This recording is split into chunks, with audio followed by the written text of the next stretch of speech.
Քիչ իմացեք, ճիշտ իմացեք։ Ձեզ պետք չէ շատ խոսքեր։ Երբ որ գնում եք սրան լսելու, նրան լսելու, թե գնամ Աստծո խոսքը լսելու։ Քեզ ինչ պիտի օգուտ բերի Աստծո խոսքը լսելով, երբ որ կյանքը չես ապրում։ Ինչ օգուտ։ Մենք էլ հիվանդություն կա, գնանք Աստծո խոսքը լսենք։ Եղբայր Աստծո խոսքը շատ ես լսել, հիմա գործի կամ։ Գործ ա, աղոտ կա, բարեգործություն արա։ Միշտ ցերեկ խնդրիր Աստծուն, որպեսզի ընտանիքիդ մեջ խաղաղություն լինի, անհավատությունը վերանա ձեր ընտանիքի միջից։ Հարազատներդ, բարեկամներդ, որոնց պարտականություն ունես, նրանց հրահրելու, որպեսզի գան փրկության հասնեն։ Հատկապես փափագեք վերջի շրջանի ապրող մարդիկ, որպեսզի աշխարհից հեռանան, աշխատեք նրանց հաղորդություն հասցնել, որպեսզի բարձ ունենաք առաջացում։ Երբ որ այդպիսի մեկին փրկության պատճառ եք լինում, ձեր հոգին փրկված համարեք։ Եվ որ մի հոգու փրկության պատճառ եք լինում։ Ահա թե ինչ պետք է պարտականություն ունեք։ Հիմա նմանությունը վերենք։ Եկեղեցին նման է մարդու էությանը։ Մեր մարմինը նույն եկեղեցին ինչ-որ քարաշ է։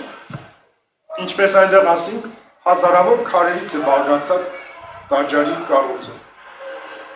Գրեթե ինչ նյութերից որ բաղկացած է, նույն նյութը մարմնի մեջ կա։ Ոսկորներ, օդեր և մարմին, միս։ Եվ 12 պատվան պատվաններ ու դռներ ունի։ Աչքեր, զույգ աչքերը, զույգ բագաժները, զույգ և այլն, այսպիսի նկարագրություն։ Հիմա մարդը յությալ Աստծո բնակարան։ Եվ եթե մարդու մեջ Աստված չի բնակվում, նրա համար ինչ օգուտ, եթե գնա տաճար ու եթե իր մեջ չկա աստվածային էությունը։ Ուշադրությամբ լսեք հիմա ինչ օրինակ են բերում։ Մագնիսը գիտեք ինչ բան է։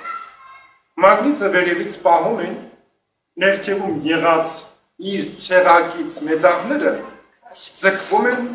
նույնիսկ շատերը թռնելով բարձրանում են մագնիսին են կպնում։ Իսկ օդար մետաղները, գունավոր մետաղները իրանց մեջ պարունակություն չունեն մագնիսի։ Այլ պարզապես եթե մոտեցնես բնավ չեն ազդվում։ Կան մարդիկ, որոնք հավատքի հասկացողությունը չունեն, ոչ էլ ազդվում են։ Պատահում է երբեմն խոսակ ժամանակ մեծ զորություն է շնում։ Ովքեր որ այդ զորությանը ծանոթ են, անմիջապես նրանք են ուսնում։ Իսկ ովքեր անծանոթ են, անհսկա են։ Աղոթքի պահին շատ անգամ բոլորիդ հետ կատարվում է։ Մենք ուժեղ զորություն եք իշնում ձեր վրա։ Շաքաղվում եք, թեթևանում եք, ուրախանում եք, որտեղ ցավ կա, այդ ցավը վերանում է։ Այդպես է խոստանվեք։ Այսպես են իմացեք հավատքի հարցը, երբ որ բացահայտ կերպով հավատքի մարդը ապրում է այդ կյանքով, ամեն վարքյան այդ խոսքի հետ կա։ Երբ որ Սուրբ Գիրք եք կարդում, ամեն վարքյան, երբ որ այդ վկայությունը իշնում է ձեր վրա աստվածային զորությունը, ապացուցում է, որ դուք ճիշտ եք հասկանում։ Եթե այդ զորությունը ձեր վրա գործում է, ուրեմն ձեր մտքերը պայծառ են, ձեր հասկացողությունը կատարել է անթերի եւ ձեր հասկացած, կարդացած Սուրբ Գիրքը դուք հասկանում եք։ Բայց երբեմն էլ պատահում ժամերով կարդում եք, որտեղ զբաղված է ձեր մտքերը օդար բաներով, խոստովանեք։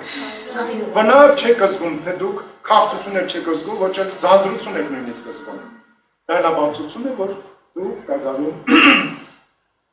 ուղիղ չեք հավատքի մեջ, որտեղ երբ որ աղոթում եք,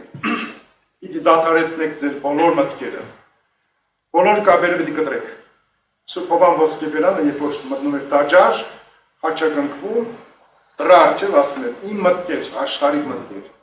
ես դրա մոտ սպասեք, ինձ հետ ներս չմտնեք, ես Տիրոջ հետ կարևոր զրույց ունեմ, ներս մտնեն, Տիրոջ հետ զրուցեն, երբ որ դուրս կամ, եթե հարկ ունենամ, ձեզ կվերցնեմ։ Մտքերին հրամայում էր, մտքերը մնում են դրա առջև, այսպես եք նկարագրում։ Այդպիսի մարդ չկա, որ աշխարհի հետ առնչություն կամ կապ չունենա։ Բայց նախապես պիտի դադարվեք, ազատվեք ու նոր աղոթեք Աստծո առջև։ Բնավ թույլ չտաք, որ դա մտքեր կամ ձեզ հանքարեն։ Ոչ մի միտք դու Աստվածը։ Եթե այդ կապ ունենաք, ժամեր են սահելու աղոթքի պահին, բնավ չեք զգանում։ Եվ ճշմարտությունը սա է, որ մենք իրապես Աստծո տաճար ենք կոչվում։ Սուրբ երկրի վրա երկար ապրելով, իրենց մեծ հոգու կարողությամբ կարողացել են իրենց մեջ բնակեցնել Աստված։ Հետ մահու վախճանվելուց հետո, ապա նրա աջունների վրա կառուցում են տաճար։ Աբացուց, որ երկրի վրա ինքը եղել է կենդանի տաճար Աստծո համար, վախճանվելուց հետո, մարմինը թողնելուց հետո անկենդան, ապա նրա մարմինի վրա աջունների վրա կառուցում են եկեղեցի։ Երթևեկությունը չափազանց շատ է լինում, հրաշքներ է գործում, որտեղ կենդանի սուրբը ոչ միայն կենդանության ժամանակն է հրաշք գործում, այլ հետմահու ավելի առավել ևս հրաշքներ է գործում։ Եվ այդ տաճարի մեջ եղած երթևեկությունը կենդանության ժամանակ եղած անթերի անսխալ հավատքի ապացույցն է, որ երկրավոր կյանքի մեջ ապրած ժամանակաշրջանը, ապրեց մեծագույն ժամանակաշրջանը հանձնելով Աստծուն, օրերը սահում էին միայն Աստծո սիրո համար եւ բնավ մարմնավոր մարմնի մասին չէր մտածում, հանձնել էր Աստծո կամքին։ Ես չուներ, կամք չուներ, իր կամքը Աստծո կամքն էր։ Եվ այսպիսով, երբ որ հաղթանակը տանում աշխարհից հեռանում են, ապա նրա վրա կառուցում նաև տաճար։ Հիմա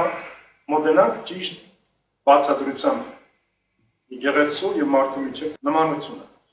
Եկեղեցին 3 հարկից է բաղկացած։ Նոյան տավանի ճիշտ պատկերով։ Առաջին հարկում կենդանիներն էին բնակվում, ասում են 11-ից 12 որ ջրհեղեղ եղավ։ Եվ մեջտեղը Նոյի իր ընտանիքով, երրորդ հարկում թռչունները։ Հիմա իմաստը։ Մարդը ևս 3 միությամբ է բաղկացած։ Միտքը վերև թռչունների խորհրդի իմաստով, երկրորդը մարմինը, երկրորդ հարկում, իսկ առաջի հարկում կենդանիների տեղը։ Մեր եկեղեցին ճիշտ նույն պատկեր ունի։ Դուք երևի չեք էլ կարողացած նկատել, եթե ձեզ չբացատրեն։ Առաջի հարտավանդակը դեր 1 աստիճան վերև, ուրեմն բաժանվում է, վերևի հոգևորականի 10-ն։ Իսկ առաջի հարտավանդակը, հարտավայրը, դա բազմության տեղն է, որ պիտի կանգնեն, որտեղ նշանակում է նաև կան մարդիկ, որ նոր են գալիս մտք են գործում ապաշխարվելու, կամ հավատալու, կամ հասկանալու և ճշմարտությունը ճանաչելու։ Իսկ 1 աստիճան վերև,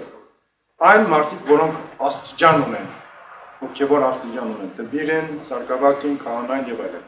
Իսկ երրորդ հարկը պատարագի սեղանն է, որտեղ պատարագ է մատուցվում։ Պատարագի ընթացքին կատարվում է այնպիսի մեծ զորություն, որ հրեշտակ Աստծո ներկա է լինում։ Եկեղեցում պարունակում է, ասենք, սուրբերի աջունները, Քրիստոսի միրսը եւ այրունը, սարսափահար են լինում դևերը, որտեղ փոխանդակ եկեղեցու մեջ գործում է Աստծո խոսքը։ Քրիստոսի տաճարը հնավ մի հատ ավելնոր շշուկ չպետք է լինի։ Ներկայ Աստծո ներկայությունը, Աստծո ներկայությունը բայրում։ Բոլոր սուրբերի ներկայությունը լինում պատարագի ընթացքին։ Պատարագիչի հետ նաև հրեշտակներ են հարաբանում Աստծուն։ Այնպիսի մի պահ է լինում, որ մարդու լեզուն չի կարող նկարագրել։ Ինքներդ պետք է պահել ճաշակեք, որ իմանաք, թե ինչ է կատարում պատարագի ընթացքին։ Եվ լինում է մեծ օրհնություններ։ Շնորհներ է բաշխվում, որոնք կենդանի հավատք ունեն եւ ընդունակ են այդ շնորհները ընդունելու։ Երբ որ մենք աղոթում ենք շնորհ, սեր եւ ամենամբարիկը, որ ժողովրդին է բաժանվում, եթե կենդանի հավատք ունեն, ապա այդ զորությունից շնորհքից իրենք օգտվում են։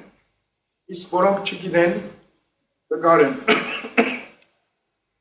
եւ իմաստությամբ չեն կարողանում ընկալել, նրանք էլ իրեն չափի օրհնություն են ստանում, եթե պատարագի ընթացքում աղոթքով կանգնված են Աստծո առաջ, Աստծո հետ։ Ուրեմն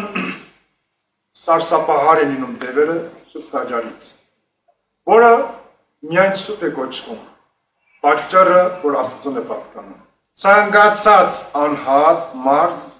որոնք իրենց կյանքով նվիրված են Աստծուն, թիմեք առաջի կերպով, կարգով կոչվում են սուրբ։ Ինչու, որովհետև Աստծուն է պատկանում։ Աստծուն ինչ որ պատկանում է սուրբ է։ Օրինակ կենթանիներից գառնուկը ոտից գլուխ սուրբ է։ Եկեղեցին ոտից գլուխ սուրբ է, ինչու որտեղ Աստծուն է պատկանում։ Գառնուկը նմանապես խիստ մաքրություն ունի, ոտից գլուխ սուրբ է։ Ամեն ինչ օգտագործելու է։ Հազար անգամ ներողություն, պիղծ կենթանիները, գազանները, որոնք ասենք պիղծ են, ոտից գլուխ պիղծ են։ Իսկ սուրբերը ոտից գլուխ սուրբ են, որովհետև իրենք իրենց չեն պատկանում։ Աստծուն են պատկանում։ Այն ինչ որ Աստծուն է պատկանում, Աստված սուրբ է, իր պատկանելիքն սուրբ է։ Բայց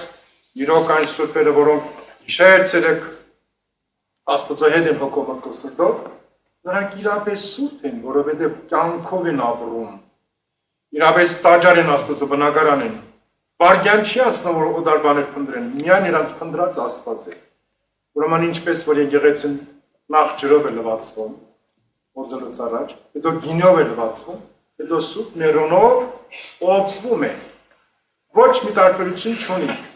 Երեխան երբ որ մկրտվում է, ջրով մկրտվում է, մերոնը նախորդ կա արդեն ջրի մեջ, օրհնած ջրի մեջ լցնում ենք մերոնը։ Ամբողջ մարմինը օծվում է։ Երբ որ երեխան փոքր է, ավազան եք մտնում։ Երևս մեծահասակների միայն այդ մերոնաջրով լվանում ենք այն կետերը, որտեղ որ դրոշ մտնենք, ինչպես Տաթևացին ասում է, դա է ընդունելի է, բայց ցանկալի է, որ փոքր տարիքով երեխան մտցնել ավազանի մեջ, որ ամբողջ մարմինը օծվի սուրբ մերոնով։ Եվ այս է, որ ժողովուրդը հիմա որ մի քիչ հեռացել են ճշմարտությունից, լավ չեն իմանում այս հարցում։ Ուրեմն իմանուշ եղբայրներ եւ սիրելի քույրեր, սիրելի զավակներ, մենք բոլորս պետք բարդականություն ունենք սուրբ տաճար լինել, որպեսզի Աստված մեր մեջ բնակվի։ Երբ է մեր մեջ բնակվում, սուրբ հաղորդությունը, որ հաջողակի սուրբ հաղորդություն է տեսնում, այս սուրբ հաղորդությունը մեր մեջ տանում է միսի եւ այլն, Աստծո միսի այլն։ Նկարագրում է մի սուրբ Լարվետինոս սարգսակի մասին, երբ որ իրեն կասկարայի վրա այլում են, ամբողջ մարմինը երկաթե կասկարայի վրա, տակից սաստիկ կրակվարում են, կարմրած երկաթի վրա բարգեցնում են, ասում է այնպես էր հանդարտության տանում, որպես թե մեկ ուրիշն էր վարվում, այրվում, մեկ ուրիշն էր խոսում։ Պատճառը, որովհետև Քրիստոսի միսը եւ այրունը ամեն օր էր հաղորդվում։ Մեր առաջի դարում, քրիստոնյանի առաջի դարերում ամենօրյա պատարակ կար։ Ամեն օր սուրբերը հաղորդություն են ստանում Քրիստոսի միսը եւ այրունն էին ընդունում։ Աշուշ զգուշանում են, որ մեղքոր չգործեին եւ մոտենային սուրբ հաղորդությանը։ Եվ այդ կարգով ամբողջ իր մարմինը սուրբերի Քրիստոսի մարմնով է հագեցված։ Սուրբ մարմինը Քրիստոսին դա հոգիանում է եւ մարմնու մեջ բնակվում, անեյանում է։